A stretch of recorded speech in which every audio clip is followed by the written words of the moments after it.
Bonjour à tous, je voulais vous parler de 3 idées reçues sur l'assurance vie. Aujourd'hui, quand je croise des clients qui ont une assurance vie, la première idée reçue qui revient, c'est qu'ils me disent tous que l'argent est bloqué. Mais c'est pas le cas. En réalité, vous pouvez récupérer votre assurance vie à n'importe quel moment.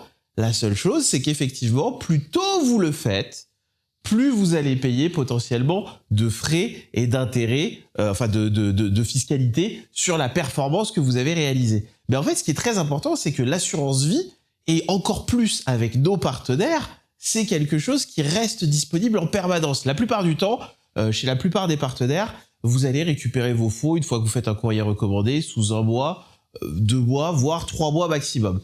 Nous, on a même réussi avec certains partenaires à négocier le fait que vous pouvez récupérer vos fonds en 48 heures. Donc finalement, on est sur de la liquidité, on est sur des choses qui sont disponibles quasi immédiatement. Et donc c'est pour ça qu'aujourd'hui, le contrat d'assurance vie, c'est un produit de placement financier qui est génial au même titre qu'un livret A finalement, parce que finalement, on peut mettre des fonds dedans et les récupérer sous 48 heures pour les remettre sur son compte courant. Donc, si vous voulez, c'était la première idée reçue que je voulais vraiment vous partager parce qu'on en a marre d'entendre des gens qui nous disent systématiquement « Ah non, mais je peux pas, mon argent est bloqué, c'est compliqué, etc. etc. » Donc, ayez bien ça en tête, s'il vous plaît, s'il vous plaît, s'il vous plaît. C'est que votre argent n'est pas bloqué et qu'en plus, si vous prenez les bons partenaires, vous pouvez même récupérer vos fonds en 48 heures. Donc, au lieu de laisser traîner, comme j'ai pu l'avoir, une cliente charmante qui avait laissé sur son compte courant 200 000 euros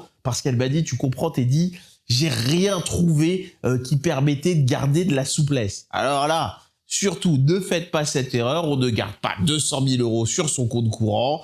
Vous m'appelez ou vous cliquez sur le lien sous la vidéo, vous parlez aux équipes et on vous trouve une solution gratuite, rapide, facile et sans difficulté. Ça, c'est la première idée reçue. Deuxième idée reçue très importante, c'est que les gens pensent qu'ils vont payer des frais en cas de sortie sur l'intégralité du capital.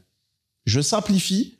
L'idée, on va faire simple. Vous avez le fameux prélèvement forfaitaire de 30%, la flat tax, qui est censé être pris si vous avez réalisé une plus-value. Et souvent, j'entends des gens qui me disent, ça veut dire que si j'ai mis 100 000 euros, ils vont me prendre 30 000 euros de flat tax?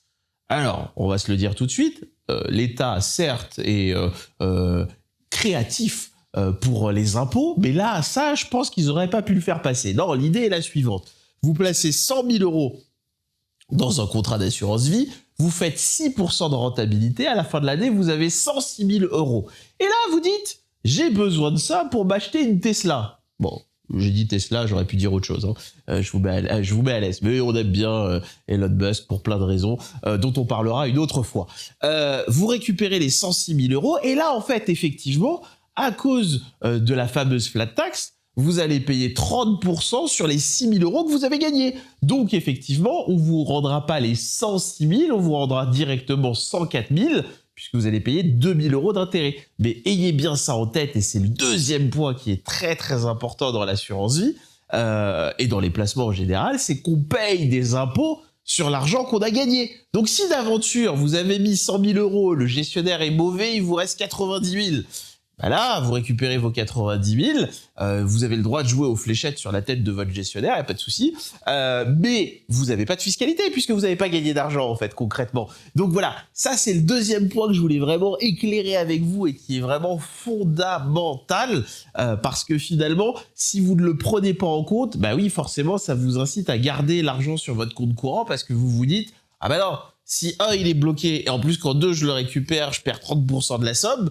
je vous allais, je ferai exactement comme vous, j'ouvrirai pas ce type de support et ce type de contrat. Troisième point que j'entends souvent, c'est que on me dit, oui, mais si je mets de l'argent sur les marchés financiers, je peux tout perdre. Alors, déjà, même en cas de krach boursier, je vous rappelle que les plus grosses pertes qu'on a généralement vues dans une journée, c'était moins 40%. Alors, on va pas se mentir. Ça veut dire que le matin, vous vous êtes connecté, vous aviez 100 000 euros. À 15 heures, vous n'êtes plus qu'à 60 000. On va dire 50 pour avoir des chiffres ronds. On va pas se mentir, même si c'est une perte qui n'est pas encore réelle, puisque en fait, ça peut remonter derrière, le fait de facialement voir que vos 100 000 se sont transformés en 50 000, il y a moyen de faire une crise cardiaque et de pas être bien. Pour autant, je vous rappelle que, notamment, on parle souvent du krach boursier de 1929, le fameux jeudi noir, tout a plongé, mais regardez l'historique, vous vous rendrez compte que le lendemain, en réalité, les marchés sont repartis assez vite. Alors bien sûr, on est resté négatif, on a mis quelques années à rattraper la perte, mais on l'a bien rattrapé. Donc si vous ne vendez pas dans le laps de temps, votre perte, en fait, elle est fictive, elle n'est pas réelle. Donc ça, c'est vraiment un point qu'il faut avoir en tête et qu'il faut garder. Et donc ce que je voulais vous dire, c'est que en plus de ça, aujourd'hui, quand vous placez de l'argent dans ce type de support-là, concrètement, on a la possibilité, en plus, si vous voulez, de mettre en place ce qu'on appelle une garantie plancher. La garantie plancher, qu'est-ce que c'est? Si vous arrive malheur, que vous faites justement une fameuse crise cardiaque, je suis porté sur des nouvelles de bonne qualité, comme vous avez pu le voir, si vous avez mis en place une garantie plancher, et ben qu'est-ce qui se passe? L'assureur vous rend à vos ayants droit les fonds que vous avez mis. Donc en gros, vous aviez 100 000 euros, malheureusement, les marchés ont chuté, vous n'avez plus que 80 000 euros, vous vous faites renverser par un autobus.